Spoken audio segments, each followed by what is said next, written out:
Good morning dear students, हमने last lecture में chemical kinetics को इंट्रोड्यूस किया था और उसके साथ साथ हमने रेट ऑफ रिएक्शन भी निकाला था।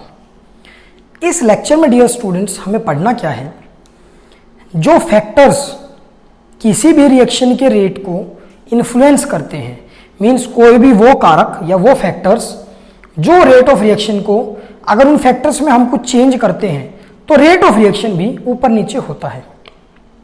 जैसे कि एग्जांपल आप ले सकते हैं कोई भी अपने डेली लाइफ से, फॉर एग्जांपल आपकी पढ़ाई है। अगर आपकी पढ़ाई आप उसको ज़्यादा टाइम दे रहे हैं तो आपकी पढ़ाई ऑब्वियसली ऊपर जाएगी, मीन्स आप मेहनत ज़्यादा करेंगे, आप सक्सेसफुल ज़्यादा होंगे। अगर आप दूसरा एग्जांपल लेके चलें, आप उसके साथ में फ़ोन यूज़ करते हैं और फ़ोन यूज़ करते हैं गेमिंग के लिए, अदर सोशल मीडियाज़ के लिए, तो आपकी पढ़ाई डियर स्टूडेंट्स इन्वर्सली उसके प्रोपोर्शनल होगी। अगर ज़्यादा फ़ोन चलाएंगे तो पढ़ाई कम होगी। ऐसे ही ये मैंने 4 फैक्टर लिखे हैं, एक और फैक्टर है वो भी इन चारों समझाने के बाद बताएंगे। तो देखिए, सबसे पहला जो फैक्टर है कंसंट्रेशन।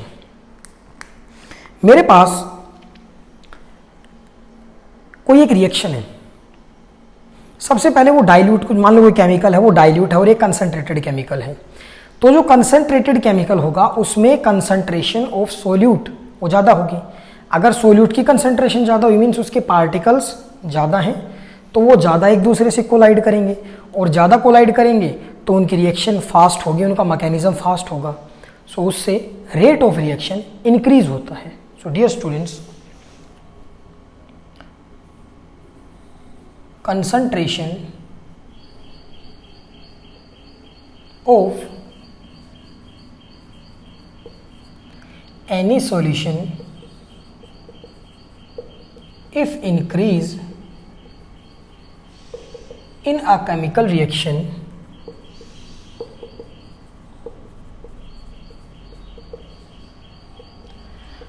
increase the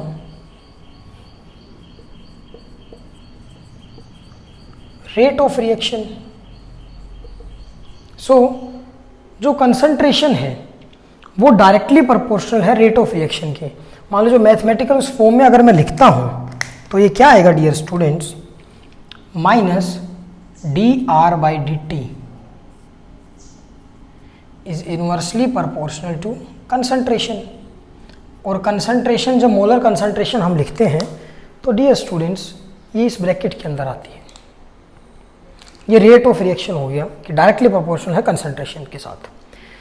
अब जो नेक्स्ट आपके पास आता है ये टेम्परेचर है। टेम्परेचर का केस हम डियर स्टूडेंट्स आपके क्लासरूम के एग्जांपल से लेके चलते हैं। सपोज करो एसी चल रहा है, रूम में गर्मी पड़ रही है, हम पढ़ा रहे हैं आपको, आप आराम से बैठे रहेंगे, आप पढ़ते रहेंगे। बट एग्जाम्पल लो कि अब हम उस एसी की जगह पे वहाँ हीटर चला देते हैं। वहाँ पहले ही गर्मी है, अब हमने हीटर को चला दिया, तो आप लोगों का मूवमेंट क्या होगा, कोई इधर भागेगा, कोई इधर भागेगा। जैसे कि आप एक गैस सिलेंडर में एग्जांपल ले सकते हैं, गैसियस मॉलिक्यूल से एग्जांपल ले सकते हैं। जैसे ही गैसियस मॉलिक्यूल के पास काइनेटिक एनर्जी आई, वो काइनेटिक एनर्जी मूवमेंट के लिए रिस्पॉन्सिबल होती है, तो वो इधर उधर ज़्यादा तेज़ी से भागते हैं। अगर वो ज़्यादा तेज़ी से भागेंगे तो रिएक्शन तेज होगी, रिएक्शन के जो पार्टिकल्स हैं, मॉलिक्यूल्स हैं, वो कोलाइड बहुत जल्दी जल्दी करेंगे आपस में, और जितने ज़्यादा उनके बीच में कोलाइडनेस होगा डियर स्टूडेंट्स उतना ही उनके रेट इंक्रीज हो जाएगा। फॉर एग्जांपल, अगर हमने कोई केमिकल रिएक्शन हो रही है, हमें उसका रेट चेक करना है, हमने उसका टेम्परेचर बढ़ा दिया।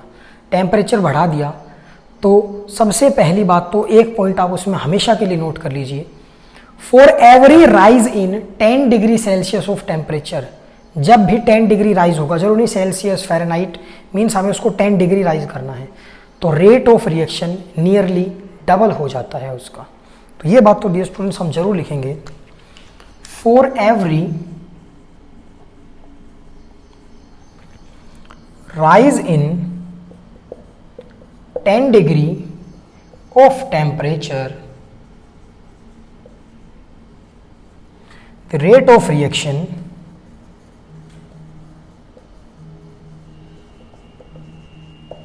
नियरली डबल्ड या 2 टाइम्स। सो जो टेम्परेचर है वो बिल्कुल directly proportional rate of reaction के। अगर हमने 10 डिग्री टेम्परेचर बढ़ाया तो आप देखिए रिएक्शन डबल हो गया उसका rate, the rate of reaction nearly doubled.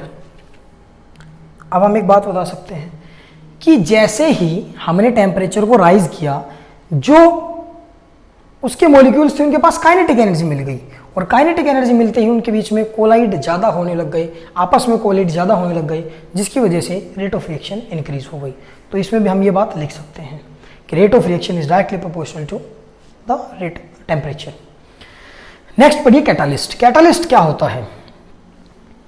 Without involving in reaction, जो रिएक्शन के रेट को इंक्रीज कर दे, जो रिएक्शन की मूवमेंट को फास्ट कर दे।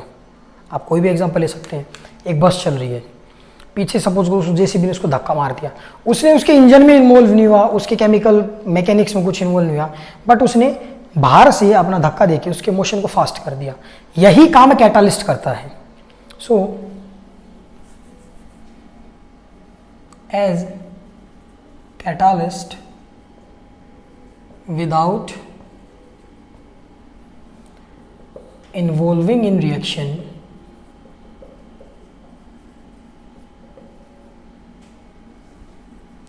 fast the reaction, also with the use of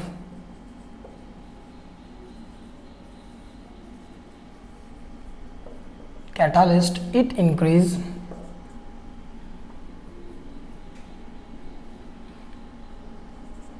increases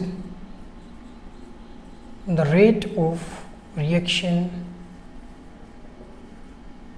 also। अब कैटालिटिक के साथ दो चीजें काम करती है, एक होता है प्रमोटर और एक होता है पॉइजन। प्रोमोटर क्या करता है? जो कैटालिस्ट की एक्टिविटी को इंक्रीज कर देता है, और पॉइजन क्या होता है? जो कैटालिस्ट की एक्टिविटी को डिक्रीज कर देता है। बट कैटालिस्ट का काम हमेशा क्या होता है? वो रिएक्शन में बिना इन्वॉल्व हुए रिएक्शन को प्रोसीड करने में हेल्प करता है। फोर्थ आता है सरफेस एरिया। सरफेस एरिया का हम इससे एग्जांपल लेके देखते हैं। यहां रिएक्शन तेज होगी, यहां रिएक्शन धीरे होंगी। सपोज करो कि एरो भी लग रहे हैं, तो यहां पर एरो ज्यादा लगेंगे, यहां पर एरो कम लगेंगे। रीजन यू नो, बिकॉज ये सरफेस एरिया ज्यादा है, ये सरफेस एरिया कम है। So the more will be surface area, more will be the rate of reaction. More the surface area,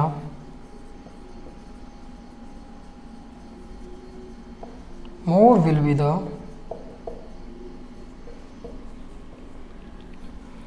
rate of reaction। अब इसमें फिफ्थ पॉइंट और एक add कर देते हैं हम, वो है dear students nature of particles. या आप सोल्यूट ले सकते हैं इसमें। नेचर ऑफ पार्टिकल से मतलब क्या है? अगर आपका जो रिएक्शन एक प्रोसीड कर रही है, जिस हमें रिएक्शन का रेट बताना है, अगर वो सॉलिड फॉर्म में है, या वो लिक्विड फॉर्म में है, या वो गैसियस फॉर्म में है। आप सॉलिड से एग्जांपल 1 किलो चीनी लीजिए, 1 किलो नमक लीजिए, आप दोनों को मिलाइए, क्या वो घुलेंगे? नो, डिजोल्व होंगे, बट वो बहुत लंबा टाइम लेंगे, बहुत ज़्यादा प्रेशर लगाना पड़ेगा, आपको ग्राइंड करने पड़ेंगे। बट अगर मैं बात करता हूँ लिक्विड की, तो आप पानी लीजिए, उसमें नींबू निचोड़ दीजिए, वो लिक्विड फॉर्म में है, वो डिजोल्व हो जाते हैं थोड़ा सा टाइम लेके। बट आप एग्जांपल लीजिए गैसेस का, वो इजीली डिफ्यूज हो जाते हैं एक दूसरे के अंदर। आपकी माताजी खाना बना रही हैं किचन में, डियर स्टूडेंट्स, वो आपका स्मेल आपके टीवी के रूम तक, आप पढ़ाई कर रहे हैं वहाँ तक पहुँच जाती है बिना किसी डिजोल्व किए हुए। तो गैसेस का डिजोल्यूशन फास्टर होता है। तो नेचर ऑफ पार्टिकल्स, अगर गैसेस हुई तो उनका रेट ऑफ रिएक्शन बहुत तेज होगा, लिक्विड्स का उससे थोड़ा कम होगा, और सॉलिड्स का उनसे भी कम होगा।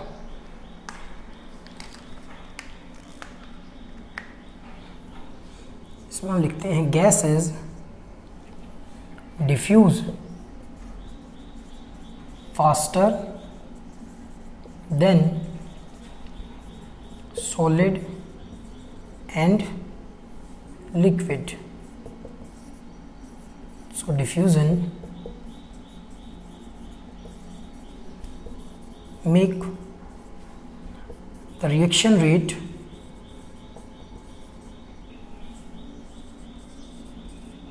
faster। ठीक है डियर स्टूडेंट्स, एक बार इसका आप स्क्रीनशॉट ले लीजिए। उसके बाद हम रब करते हैं इसको। 3 नंबर के हिसाब से ये बोर्ड में इंपॉर्टेंट क्वेश्चन आता है, list the factors which influence the rate of reaction. ये क्वेश्चन पूछा जाता है सीधे, तो आप 5 फैक्टर बताएंगे, आपके मार्क्स इजीली आ जाएंगे। Thank you dear students.